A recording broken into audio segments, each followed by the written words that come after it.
Yung bispre nating mabait mga kasoyo, baka bukas magkukay na naman tayo kasi tutulak na naman nila ito. Maganda yung kalang natin yun eh. Posible din yun. Yun ang naisip ko eh. Sabi ko pag tinulak to ng tao, tumba talaga ito. Tatanggalin mo na ba to? Ililipat na lang yan dito sa babaw. Ibabaw na lang lahat kasi dito nagmumula yung talsik ng tubig pag ano na. Kaya medyo tataasan niya. Kusog lalagay. Oo. Hindi, okay na yan boy. Ha? Okay na yan. Dito na lang. Karga na sila, mayo ka. Guys, start hukay ulit. Iya. Tayo na ito. Araw-araw na tayo itong maghukay boy. Ha? Ha? Araw-araw na tayo maghukay na ito. Bukas okay ulit tayo nito. At tutumbahan na naman to. Tinutumbo man lagi ng mga best friend natin. Best friend. Best friend, huwag ka naman ganyan best friend. Pintura na lang sana tayo ngayon ba? Kaya nga.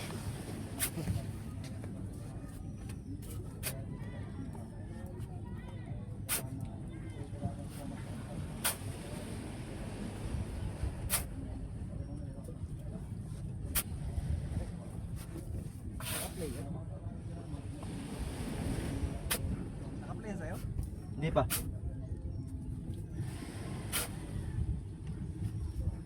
Sako pala boy. Lagyan na natin. Kunin mo yung sako.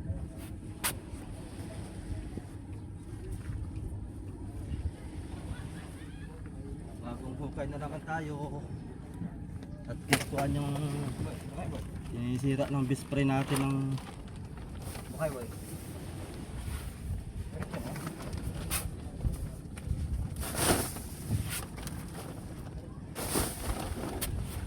yung bispray nating mabait mga kasoyo. Baka bukas magkukay na naman tayo kasi tutulak na naman nila ito. Visit.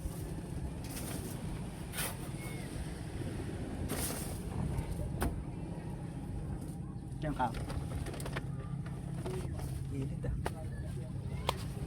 Init guys. Quality oh.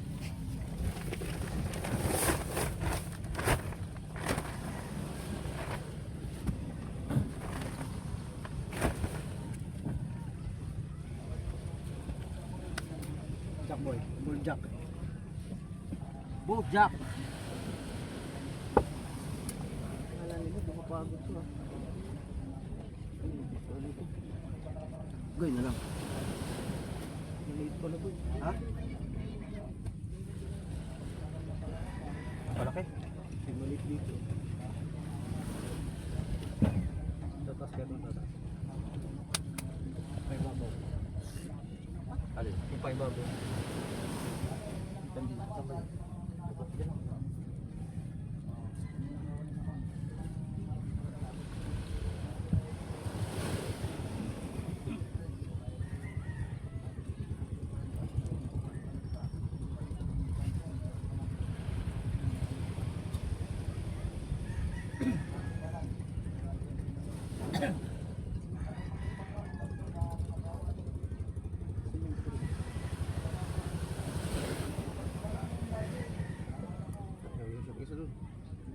Guys, sabi ko big nandun sa taas. Walang kausap yun doon. Salita mag-isa. Epekto na yun ng career reels. Ito ng mga kasoyo yun. Nakapanood ng reels. Sabi dun sa reels na pinapanood niya. Usog! Nagot ka sa tatay ko. Hindi mo kilala yun. Ako ba, parang sira na to ating Chuck boy.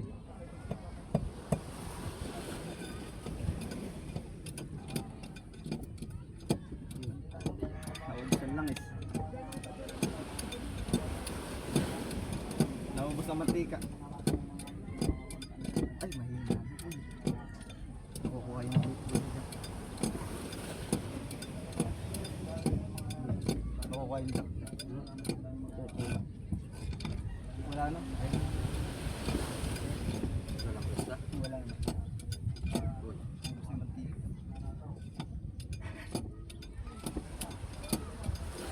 Bilisan mo. Wala na. Wala na. Wala na. Dalaw. Uy.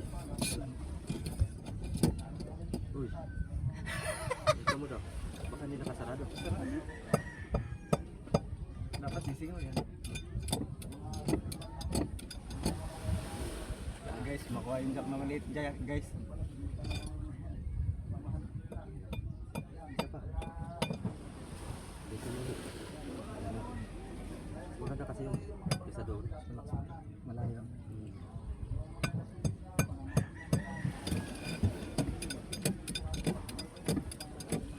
Wala boy, na boy. Field. Ang galing mo doon. Ayusin natin.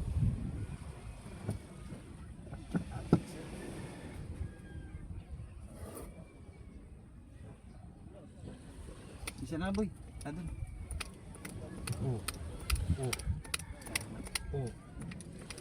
Ayos naman ah. Hindi ko may bigat siya. I-pull mo para makuha niyo ito. Sasali namin naman.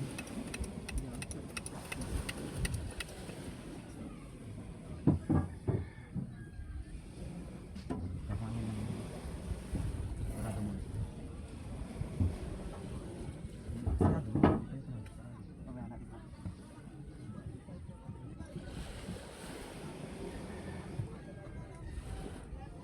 Guys, sira na amin jack. Bakit tayo nito sa jack? Yun yung ginawa sa atin.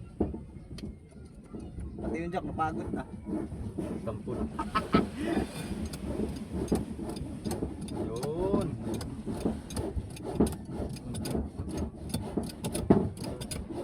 Tara na. Tapos na pati yung jack namin.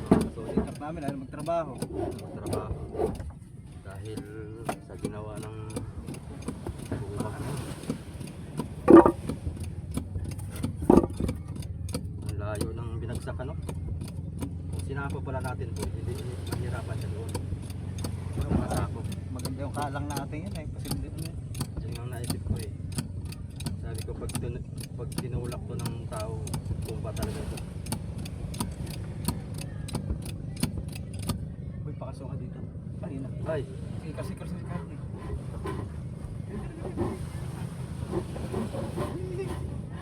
Sa kabila. Sa kabila boy.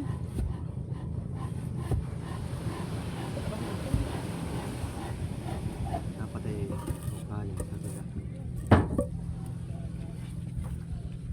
Bakit yan?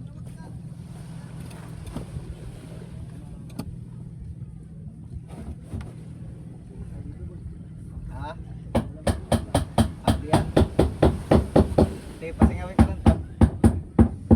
Boy. Pasingawin ko lang to. Punta ka dito sa malapad eh.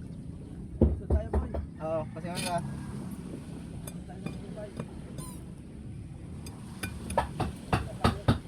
Yan. Sa unahan. Pwede naman.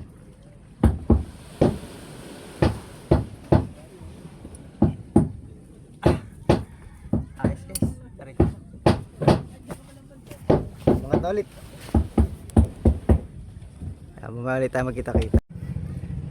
Ayan guys, so ayan, dali na ulit. Madali lang naman ito Jack. Wala pa mga 15 minutes to pagja-jack eh. Ayan, no? So yung kahoy ulit ang aming kinalang. So mga flat naman na yan. Ayan. Yun dun pa rin, buhangin pa rin doon sa huli. Okay lang yan. Hukay-hukay na lang namin ilalim. Hindi na namin ganong itinaas pa. Kasi baka mamaya ibagsak ulit. So baka mapwersa yung aming kasko. Alam nyo naman na ito yung galing sa maliit na bangka, kaya maliit na ang kasko nito. Tapos ngayon malaki na, so baka kababagsak niya sa buhangin, kahit buhangin to. So baka magkaroon ng crack, so mahirap na. Kaya binabaan na lang natin siya. In case na talagang hindi tumigil yung nagbabagsak nito sa kalang, edi kaya lang natin, trip niya yun eh. Ayan. So mababa naman yan, so hindi na gaanong maapektuhan yan. Tapos nilibel na namin yan. Ano, kinalang na ulit namin nung mga nasa gilid. Ayan na. Kala naman to guys, pintura lang kulang nito. Pag napinturahan na namin yan, kahit may baba na namin sa buhangin yan eh. Tsaka ito lang, yung tinatapalan dito ni Kuya Vic. Ayan o. Harangan lang yan ni Kuya Vic dyan. Tatanggalin na nga pala to. Tatanggalin mo na ba to? Ililipat na lang yan dito sa babaw. Ibabaw na lang lahat. Kasi dito nagmumula yung talsik ng tubig pag ano na. Kaya medyo tataasan niya. Oo. Sa ibabaw na yun ang container. Dito. Sa ibabaw na ano. Nalagyan na lang ni stopper. Kaya yan, yung dingding dyan, tatapalan niya ni Kuya Vic. Pero yung pinto, dati pa rin. Sa loob ang tapal, Kuya Vic? Ay, sa labas na eh. Ipapantay dyan sa Ipapantay sa plywood. Ah, oo, pwede nga. Kaya tinapalan kasi para wag lang pumasok dyan dagat. Alam niyo naman na medyo mababa si Triple C sa tubig. mababa ka dito dahil ang bangka nito talagang hanggang dyan lang dapat siya. Ay kaso nung repair niyo una, desisyon na ni Kasuyo na palakihin ng alak. Sinagisa nung karpintero na lakihan na daw eh. Ganun na daw kataas eh. Oo, ayos naman. Dahil hindi na daw malubog. Ay, hindi na taga malubog. Oh. Kaso hindi na lubog, yung kamarote ang lumubog. Lubog na sa yung kamarote. Bumaba ano. Bumaba yung kamarote. Kung masayag dito sa loob ba, dapat ay mas mataas na ito eh. Pagkagada na kataas. Kaya mo. Ayos lang yan Ay pa. kasi pag tinaasan to dito, dapat tataasan din yung bubong.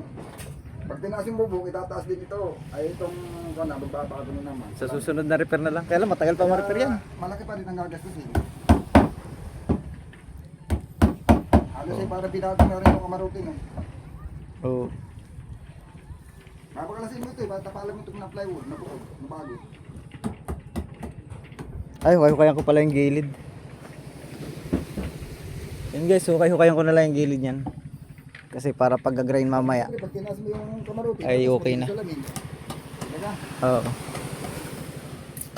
Dito naman kahit di na hukayan dito at maluwag naman dito. So guys, na-recover namin kagad. Madali lang naman mag-ayos nito, magkalang-kalang. Kaya lang di nakakadagdag abala nga pagka lagi na lang ganyan ibinababa sa kalang. Ano yan, sa paglalaro-laro lang yan ng mga bata. Sabagay. Ay ngayon, di naman ano yan, matatag na yan. Hindi na pati namin pinlay-away masyado. Para hindi bumagsak. Saan na natin tukudan ng mutasya pagka ano. Pag mag-aaral siya na tadi, tsaka na lang ulit ipapantay yung bangka.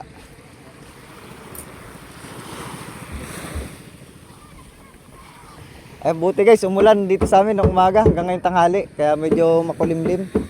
Kahit tayo ngayon ang oras natin ay alas 12, ay medyo nakakayanan natin dahil umulan nga.